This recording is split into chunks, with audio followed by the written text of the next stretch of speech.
someone just disrespected you. Maybe they called you stupid in front of everyone. Maybe they laughed at your idea in a meeting. Maybe they said something that made your blood boil. And right now, your brain is screaming one thing: hit back, show them who they're messing with, put them in their place, make them regret it. That's what your body wants to do. That's what feels right. But Machiavelli knew something that will blow your mind. The second you fight back, you already lost. Here's why. When someone disrespects you and you immediately react, what just happened? They said, jump, and you jumped. They pressed a button and you went off. They wanted a reaction and you gave them exactly what they wanted. Think about it. They said something mean and now you're angry. They insulted you and now you're explaining yourself. They attacked you and now you're defending yourself. Who's really in control here? It's not you. Every time you react to disrespect, you're basically telling that person, your opinion matters so much to me that I had to stop everything and respond to you. You just made them important. You just gave them power over your emotions. And here's the crazy part. They know it. The moment you get heated, defensive, or start explaining yourself, they can see it in your face. They got you. They won. Machiavelli figured this out 500 years ago. He realized that the person who stays calm while everyone else loses their mind is the one who really has the power. Because when you don't react, something weird happens. The person who tried to disrespect you starts looking desperate. They wanted to get under your skin, but your skin is bulletproof. They threw a punch, but they hit nothing but air. People disrespect you because they want something from you. They want to see you get angry. They want to watch you squirm. They want you to lose your cool so they can feel better about themselves. It's like feeding time at the zoo. They throw the insult and they expect you to perform. Most people give them exactly what they want. They get defensive, start explaining themselves, or fire back with their own insults. But here's what Machiavelli understood. When you give someone the reaction they're looking for, you just became their entertainment. Think about the last time someone tried to get a rise out of you. What were they really after? They wanted to see you upset. They wanted to feel like they had some power over you. They wanted to prove they could push your buttons. And if you reacted, guess what? They got exactly what they came for. You just rewarded bad behavior. You taught them that disrespecting you works. You showed them they can control your emotions whenever they want. But when you don't react, when you stay completely calm and unbothered, something beautiful happens. They don't get their reward. They threw the bait, but you didn't bite. They pressed the button, but nothing happened. And that drives them crazy because now they're standing there looking foolish, waiting for a reaction that's never coming. They wanted to make you look weak, but instead they made themselves look desperate. Machiavelli knew that attention is the currency of power. The person who demands attention is always weaker than the person who doesn't need it. When someone disrespects you, they're basically begging for your attention. They're saying, notice me, react to me, give me your energy. But the most powerful response is to treat them like they don't even exist, like their opinion is so irrelevant that you didn't even hear it. That's not ignoring them. That's making them invisible. Here's the difference. Ignoring someone means you heard them but chose not to respond. Being indifferent means their words didn't even register because they don't matter enough to you. One shows they got to you. The other shows they're not even on your radar. And that second option, that's what breaks people who live for drama and conflict. When someone disrespects you, the first instinct is to defend yourself, to explain, to prove them wrong. But here's the problem. Defending never makes you look strong. It makes you look desperate. Why? Because explanation is a silent admission that their words matter. Think about it. The moment you start justifying yourself, you've already shifted from clarity to defense. You're no longer in control of the frame. They are. They set the question, and you're scrambling to answer. They throw the bait, and you bite. That's not power. That's obedience. Machiavelli understood this 500 years ago. The need to explain yourself is the mark of the weak. Powerful people never rush to clarify because they know their silence creates doubt, mystery, and fear. And mystery is power. When you don't explain, people are forced to wonder. They can't quite read you. They don't know what you're thinking, what you'll do next, or how much you actually care. That uncertainty is worth more than 1,000 explanations. Look at history's most powerful figures. The general who says nothing while his enemies guess his next move. The CEO who doesn't respond to every criticism, making the critic seem small. The leader who stays calm in chaos while everyone else is losing their mind. Their silence is not weakness, it's control. And here's the psychological twist. The attacker is the one who ends up suffering. They wanted you to react. They wanted to feel powerful. But when you don't give them that satisfaction, the energy flips back on them. They look needy. They look obsessed. They start pressing harder, exposing their insecurity. Meanwhile, you remain untouchable because in the game of power, defending is submission. But silence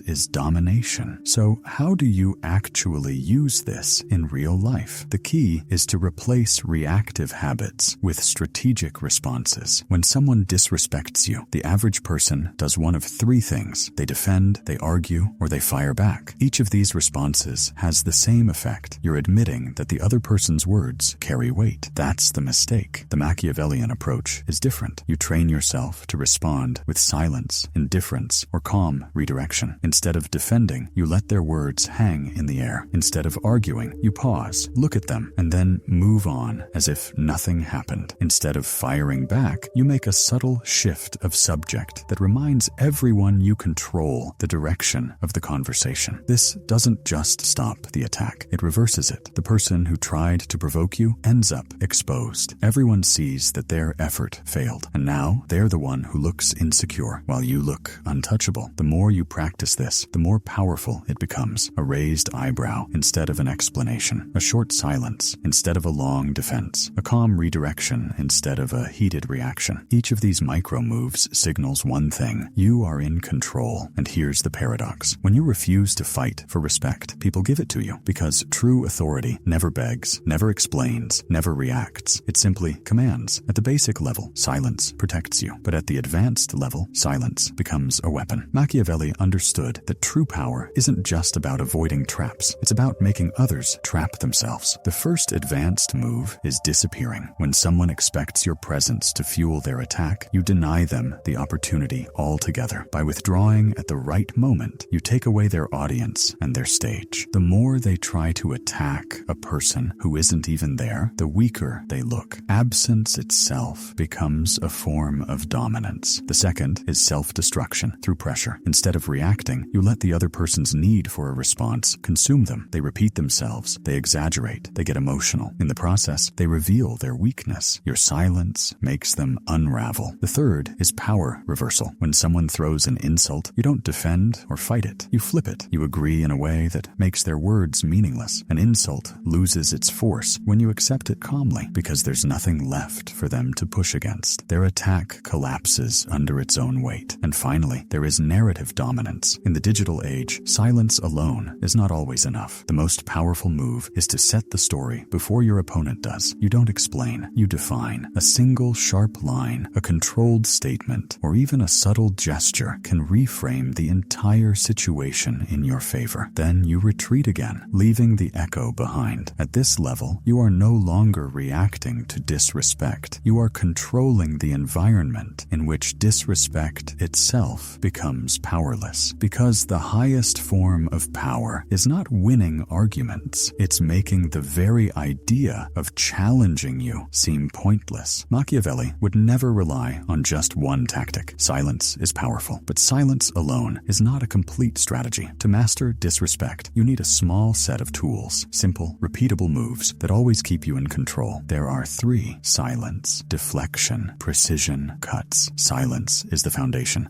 When someone attacks you, no words, no defense, no justification. You let the weight of their insult collapse under its own emptiness. They wanted a show, and you refused to perform. That absence is louder than any comeback. Deflection is the art of redirection. Instead of answering their words, you shift attention somewhere else, calmly, effortlessly. A new subject, a sudden question, or even a moment of humor that doesn't acknowledge the attack. In that instant, you've turned the spotlight away from them and back onto yourself. You decide what the room pays attention to. And then comes the most dangerous move: precision cuts. This isn't emotional. It isn't loud. It's one sharp line that ends the exchange immediately. A phrase so direct, it leaves no room for reply. Something like, "That was a weak attempt." Then silence. No escalation. No explanation. Just one cut, delivered without emotion, and the conversation is over. Each of these tools has the same purpose: to assert status without defending. Not, "I'm not guilty," not, "You're wrong," but, "You don't matter enough for me to explain myself." That's the real power, because the one who explains is beneath the one who doesn't have to. And the moment people realize your words are optional, your presence alone becomes untouchable. Power isn't just about how you handle one insult. It's about the reputation you build over time. A single reaction can be forgotten. A consistent pattern becomes legend. Most people chase a good reputation. They want to be seen as kind, agreeable, always reasonable. But a good reputation is fragile. The moment you defend yourself too much, people sense insecurity. The moment you try too hard to be understood, people realize you depend on their approval. A strong reputation is different. It doesn't come from being liked. It comes from being respected, from being unpredictable, untouchable, and slightly feared. Machiavelli himself wrote, "It is much safer to be feared than loved, not because cruelty wins, but because respect lasts longer than affection." Silence is one of the greatest tools in building this kind of reputation. When you don't explain, people fill the gap with their own assumptions. They imagine you're more confident, more powerful, more dangerous than you actually are. Every unanswered insult, every calm reaction, every controlled pause becomes part of your myth. Over time, people learn something crucial. You are not someone to test lightly. Your reputation shifts from easy target to unshakable presence, and that reputation protects you more than any defense ever could, because a good reputation makes people admire you, but a strong reputation makes people think twice before crossing you. Understanding these strategies means nothing if you can't use them in the heat of the moment. Power is not theory, it's practice. So here's how you master it. Step 1. Train your pause. When someone disrespects you, don't respond immediately. Even 2 seconds of silence is enough to shift the frame. That pause reminds everyone you are not reactive. You decide when and if you speak. Step 2. Replace defense with presence. Instead of explaining yourself, let your body language speak. Sit upright, hold eye contact, keep your tone calm and slow. The less you say, the more every word carries weight. Step 3. Use the 3 tools. Silence as your default. Deflection when you want control of direction. Precision cuts only when you need to end the exchange with finality. Rotate them like weapons, each chosen with care. Step 4. Build the myth. Consistency is key. Every time you refuse to be rattled, people take note. Every time you don't chase validation, your aura grows. Over months and years, this becomes your shield. You are no longer defending. You are untouchable. This is what Machiavelli meant by true power. Not brute strength, not loud arguments, but immunity. The ability to walk through chaos without being moved. The ability to command respect without asking for it. Because in the end, the ultimate power move is not proving yourself. It is needing nothing from anyone.